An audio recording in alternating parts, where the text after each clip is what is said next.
ituturo po namin sa inyo ang aming paggawa ng aming lechon belly.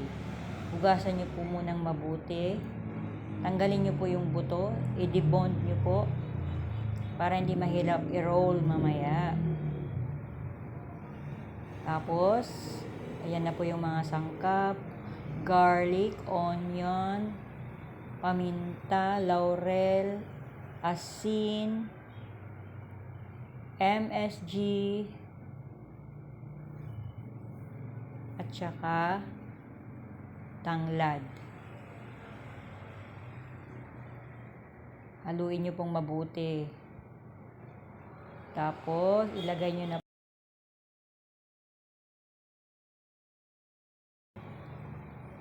yan, palaman nyo po yan. Spread nyo para lahat meron, malagyan. Tapos, tahiin nyo po. Siguraduhin yung walang lalabas na sangkap para hindi masayang. Yan, naka-roll na.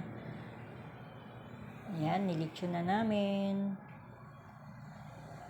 Nasa pagluluto po ang sikreto ng lechon para po maging crunchy ang labas at luto ang loob. Salamat nga pala sa mga umu-order sa amin.